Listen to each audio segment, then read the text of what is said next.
All right, we got Practicing Happy live stream number two in a week, celebrating it not being in the middle of the night. Set low bars, get over them, live your life in a never-ending series of wins. So today we're going to be talking about Sturgeon's law and sort of the dangers of negative self-definition.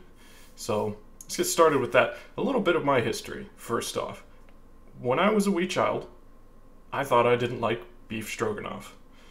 And that has everything to do with my mother learning a recipe in the army, which she prepared for me, which, as far as I can tell, was just an abomination. I want to hate. My mother's a strong woman. She's a caring human being.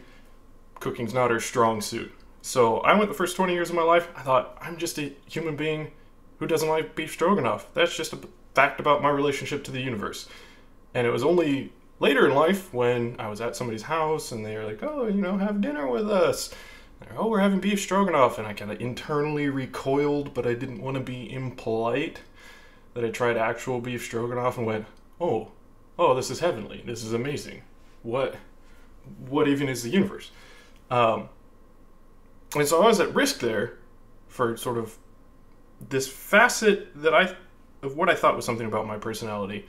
I didn't like beef stroganoff cutting me off from a positive experience. And that's just a little microcosm of this issue of negative self-definition, that we can get stuck in a trap of defining ourselves in terms of the things that we don't like in life.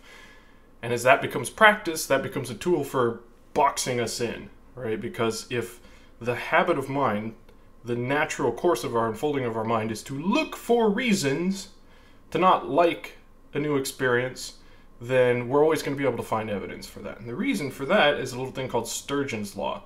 And Sturgeon's law is a very simple thinking tool, and it just says 90% of everything's crap. I actually kind of prefer the more cynical 99% of everything's crap, but I think the canonical is 90% of everything's crap. And the reason to bring somebody's attention to this fact is that it serves as a reminder not to waste our time attending to crap. Because for any given experience you can possibly have, for anything human beings are interested in, most of it sucks, right? So there's always going to be the evidence that you don't like something, no matter how intrinsically good that experience is. As it is practiced by most human beings, it's not good, so don't spend your time there. And a way to get around Sturgeon's law is actually to make connections with your fellow human beings, right? Because human beings build crap filters for things that they're interested in. So if you find somebody who is passionate about experience X, they'll help you sidestep the crap, and then you can find out, is this something that I would actually enjoy? Is this something that adds to my life? Is this something that, builds towards my happiness? And it may be that it's just not for you, but you won't have wasted the time wading through the crap to find that out, and you won't have missed the opportunity for something that's really life-affirming and positive and rewarding. So if there's a new experience available and you're not sure about it, find somebody who is. Find somebody for whom that is their jam, and let them help you find out if it's something that's going to add to your life. And because of that fact that 90% of everything is crap, that's where the risk comes that I don't like can live at the center of our identity. There's a Korean Zen master named Seon-song who talks about don't liking mind, that just the propensity to not like things builds up its own inertia, and it operates separate from our own pursuit of our well-being. And so, he talks to students and they're having issues with this, that, or the other, and he'll very often write to them, your don't liking mind is really active. You need to look into that, right?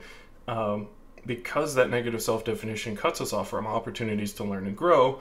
And until you've had a guided tour of the 10% of non-crap, you really shouldn't frame things as, I don't like this.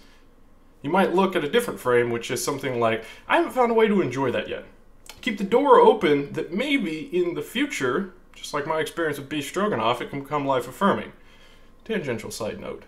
I've been a vegetarian for like 10 years now, so I haven't had beef stroganoff in 10 years, and that's a deep sadness for me because it lived in this tiny window of my life where I went from, I don't like this thing to, wow, I really do enjoy this thing, to now I can't have this thing, so now I only get to savor the memories. what are you going to do? You know, all joys are ephemeral. We got to seek the robust happiness, right?